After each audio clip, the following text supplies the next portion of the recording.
بسم اللہ الرحمن الرحیم نحمدہ و نصلی علی رسولہ الکریم اما بعد رب اشرح لی صدری ویسر لی امری واحلل عقدۃ من لسانی یفقہوا قولی۔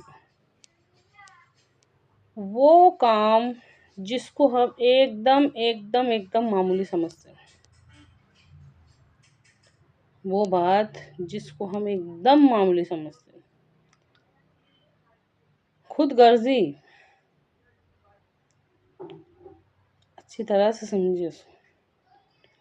خود غرضی ایک ایسا عمل ہے، خود غرضی مطلب اپنا دیکھنا، مطلب پرستی۔ آج ہم ہر کوئی یہ سمجھتا کہ صحیح تو ہے نا، صحیح ہے،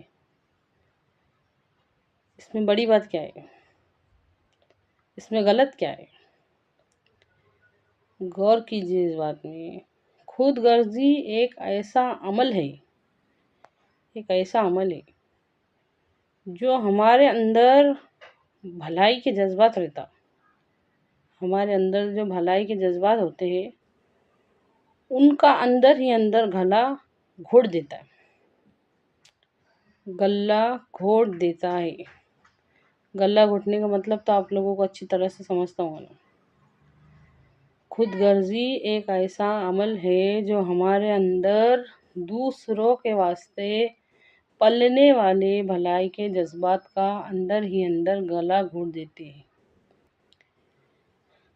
چاہے آپ اسے کوئی بیماری کہیں یا پھر دو دھاری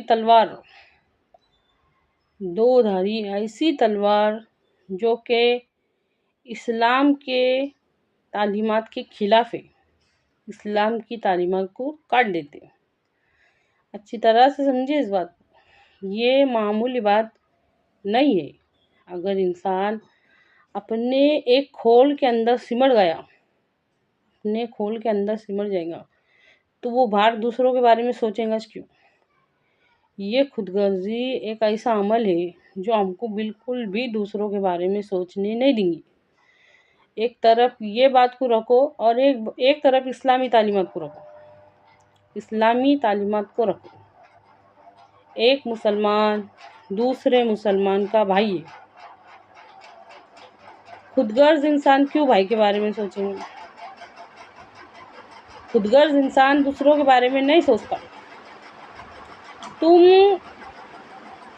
اپنے بھائی کے لیے وہی چیز پسند کرو جو اپنے لیے کرتے ہو، یہ اسلامی تعلیمات ہے۔ خود غرضی کیا سکھاتی؟ صرف اپنا دیکھو، دوسروں کے بارے میں نہیں سوچو۔ اچھی طرح سے سمجھو۔ اسلامی تعلیمات کیا سکھاتی؟ جو رحم نہیں کرتا اس پر رحم نہیں کیا جاتا۔ اللہ معاف کرے، خود غرض انسان اس قدر بے رحم ہو جاتا کہ اس کو سب سے زیادہ خود محتاج نظر آتا، کہ سب سے زیادہ ضرورت مند میں ہے، سب سے زیادہ ضرورت مجھے۔ غور کر کے دیکھو اس بات کو، ہمارے اندر پڑنے والے ہر جذبات سے ہم واقف ہیں۔ جب ہم اس طرح سے سوچنے لگیں گے نا تو پھر دوسروں کے بارے میں سوچنے کے لائق بچیں گے نہیں۔ جو رحم نہیں کرتا اس پر رحم نہیں کیا جاتا۔ ہر تعلیم اسلامی تعلیمات کے خلاف ہے۔ واللہ لا یؤمن ولا یؤمن ولا یؤمن، اللہ کی قسم وہ شخص ہرگز مومن نہیں ہو سکتا۔ صحابہ کانپ گئے، یا رسول اللہ کون ہے وہ بدبخت؟ فرمایا وہ جس کا پڑوسی اس کے شر سے محفوظ نہ ہو۔ یہ اسلامی تعلیمات۔ خود غرضی اس کے خلاف ہے۔ خود غرضی انسان کو اپنے کھولنے سے نکلنے نہیں دیتی۔ اللہ معاف کرے، آج کا ہر انسان اس خود غرضی کی لپیٹ میں، یہاں تک کہ اپنے سگے ماں باپ کو بھی اپنی فیملی میں سے نہیں سمجھتے۔ غور کر کے دیکھو، یہ اپنا میں اور میری فیملی، اسلام اس کے خلاف ہے۔ اسلام کی تعلیمات انسان کے اندر کی انسانیت کو نکھار کے سامنے لاتی۔ یہ دیکھو، یہ ہے ہمارا اسلام۔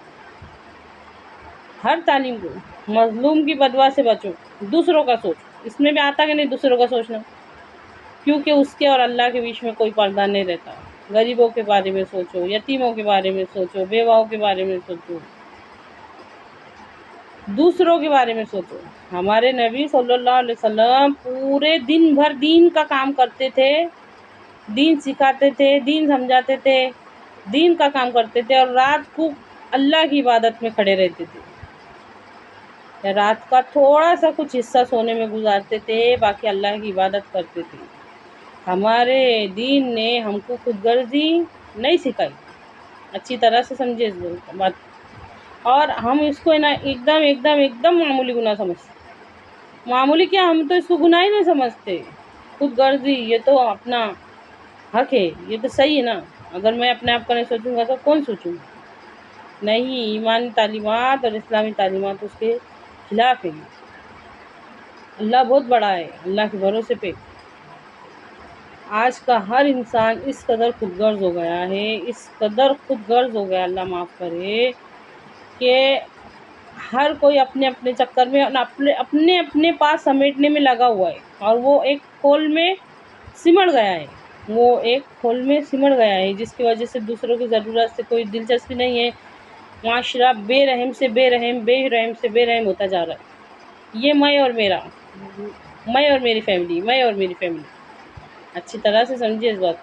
اے اللہ، کہنے سننے سے زیادہ اس کو سمجھنے کی، اس پہ عمل کرنے کی، معاشرے میں بدلاؤ لانے کی توفیق عطا فرما۔